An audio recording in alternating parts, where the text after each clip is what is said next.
12 knockouts, 3 submissions, 0 decisions. Just how good is Tom Aspinall? Big Tom Aspinall, the next generation of UFC heavyweight. Not overweight, not at risk of collapsing due to cardiac arrest, just an athletic Giga Chad from the UK with an incredibly dangerous and well-rounded MMA game, fast twitch blitz striking, and a deadly submission game in the back pocket. I would have loved to make this video after Tom's big title defense at UFC 321, but no. Cyril Gane just had to grip his eyes like a bowling ball and ruin everything. But we're not talking about that today. Tom Aspinall's rise through the UFC was complete domination, and he came up humble, not asking to be fast-tracked and to take his time, even though the heavyweight division was void of anyone on his skill level. He burst onto the scene and smashed through a few fatties and a few unks before finally getting his first main event on home soil against big scary Russian Alexander Volkov. Tom would showcase elite-level BJJ in the bout and submit Volkov early in round 1, being too fast, too calculated, and after seeing this surgical performance, I knew we had something special at heavyweight. Like Stipe and Ngannou did their thing and destroyed the old generation, but both of them fought each other and then just kinda disappeared out of nowhere, and we've really been waiting for a young, hungry heavyweight to take the throne ever since. Curtis Blaydes was proven elite and took on Tom to see who would head towards the heavyweight title, but tragedy would strike, and Tom would throw a kick and completely blow out his ACL and MCL. This would mean Blaydes would move forward towards heavyweight gold, but being fairly damage prone, he was knocked out by a completely different scary Russian, Sergey Pavlovich. So after well over a year off, Aspinall would return against crafty old fox Marcin Tybura, KOing him instantly. In Tom's return, he came back looking even faster after the injury layoff and captured the interim title, knocking out Pavlovich and becoming champ.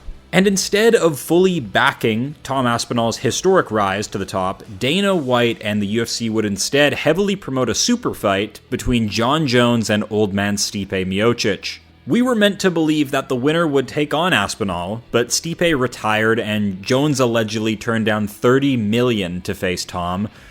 So Aspinall was rightly upgraded to undisputed heavyweight champion of the world. French striker and dirty cheat Cyril Gane had been off making Netflix movies, but finally picked up the phone and faced Tom in Abu Dhabi just last weekend. And Cyril really made MMA history here by showing us that you don't really need to beat Tom Aspinall. Instead, just gouge his fucking eyes out, and a large portion of the fan base will take your side anyway. The takes I've been seeing from fans against Tom, and even pro fighters throwing in their little criticisms at him for quitting, acting like Tom is in any shape to continue after getting both eyes shish kebab. Either way, both sides are under some level of fire for the whole incident, but I just hope Tom Aspinall recovers quickly and is okay in the long run, and we can get back to witnessing his reign real soon. So, doing a proper deep dive on Big Tom Aspinall has been a long time coming on this channel, because he boasts some ridiculous career stats to say the least. So, what would it take to get a Tom Aspinall video? Not much, honestly, but the amount of casuals trying to tear this man down is insane, and we will not allow that to happen. Tom Aspinall, a heavy-handed blitz striker with a deep BJJ game and unparalleled athleticism. Prepare yourself to witness possibly the greatest stat spread in current MMA history.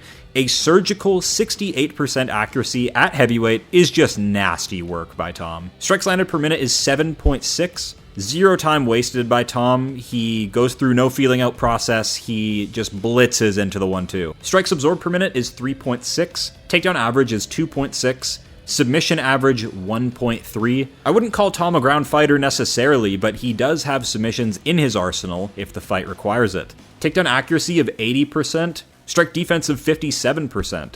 Takedown defense of 100%. His fights are already over by the time somebody even tries to take him down, like Sergey Spivak got knocked out by an elbow trying to get a takedown. But who knows, maybe somebody will finally get him down one day. A knockdown average of 3.2. Average fight time of 2 minutes, 18 seconds. Diabolical. Tom is the most prolific first-round finisher in his weight class, and while his knockouts aren't as horrific as, say, a Francis Ngannou, They are brutally efficient. He's more accurate and more reliable. His strengths: blitz striking, brutal BJJ. Tom wins by being smarter, stronger, and really just faster. No other heavyweights even move like him or ever have, and speed does kill. He does kind of just throw a 1-2, so maybe he's a little bit predictable and I'm applying too much glaze, but it doesn't really matter because he will catch you with it. It's not as simple as just getting a hold of Tom either and taking him down because he spent a lifetime grappling other heavyweights. Weaknesses: high chin,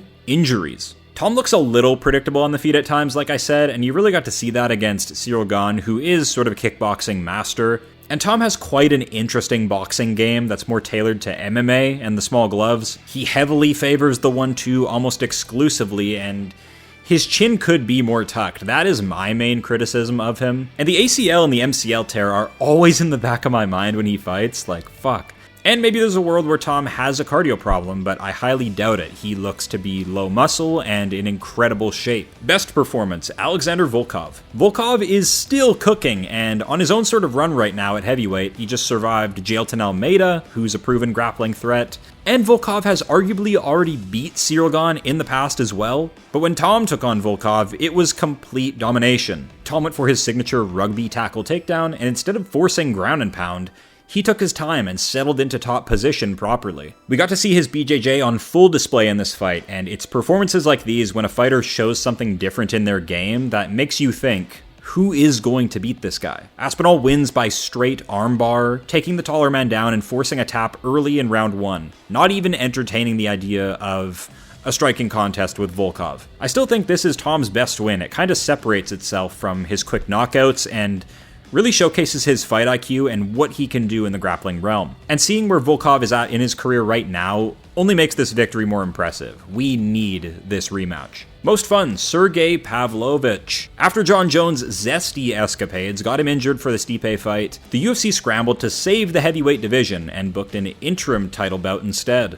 And these two were sort of the only heavyweight prospects at the time. Blades and Volkov had taken bad losses in the past, so these two were just on a different type of momentum. So this was a risky fight for both, and a win would mean a lot. That interim belt at the time may as well have been an official one. Fight's on, and Aspinall tries to blitz in, but Sergey was ready with heavy counter combinations, and even bonked Tom bad, popping out his gum shield. But Tom had the speed advantage and used it beautifully, circling the stalking Pavlovich until he found his opponent with straight shots. Tom struggled with the range early, but it doesn't even matter when he's as fast as he is. His 1-2 gets to the target before his opponent can respond. But of course, as we just found out, all it takes is simply gouging his fucking eyes out to level the playing field. Future matchups: Cyril Gane, Alexander Volkov, or Alex Pereira. I'm honestly not in favor of a Gane rematch. He wasn't DQ'd and is getting so much sympathy for cheating that he needs a bounce back after that. And it sucks to say because he is still fun to watch. Like, I like Gane's fight style, but if he can't keep his dirty French fingers out of Tom's eyes and stop clubbing people in the back of the fucking head, he can just fuck off entirely. Volkov has earned it, but will this fight really sell? Probably not, but it makes sense rankings-wise. It would be hard for Tom to top his first showing against Volkov because he did just take him down and school him in the grappling, and it didn't look close at all. But Volkov has great wins since that fight, arguably beating Gane. And a title shot for Volkov is just so overdue at this point, so get it done, matchmakers. I'm all for it. I think Alex Pereira moving to heavyweight is sort of a no-brainer at this point if we want super fights. He's dead set on jonjones, but knowing John, that fight will probably fall through, get delayed, or he'll just pull out. So this could be next for both guys, you never know. And as for the style matchup, this fight is crazy. Pereira is so knowledgeable with his range, but Tom is so strong and so quick to the target that I think it's a lot closer than people think. Tom claims he's instantly going to take Pereira down, but everybody says that until they're actually in there with him. And what if Tom just can't get Pereira down? We've seen how strong he is at the hips, and the aggression he showed against Ankalaev was brilliant. So I don't think Alex Pereira is too old just yet. You get this fight made if Jones tries to stall you out. So to conclude, I just can't really believe that all these people shitting on Tom actually mean it. I think 90% is just rage bait. Like, do you understand how dead heavyweight is with Aspinall not in it? He has the fight style, he has the charisma, he has the best stats in the UFC, he's humble, he's a pure finisher, he's funny. But that's exactly why he has as many haters as he does. He's been killing it for years now, and refused to let a serious injury set him back. His story is incredible. We've never seen a heavyweight even move like him before. He finally got tested for the first time in his career, and people are chomping at the bit saying he's a fraud, saying that he quit. Let them rage bait themselves to death. We know the truth. As always, thank you guys for watching. Drop your favorite Big Tom Aspinall moment down below.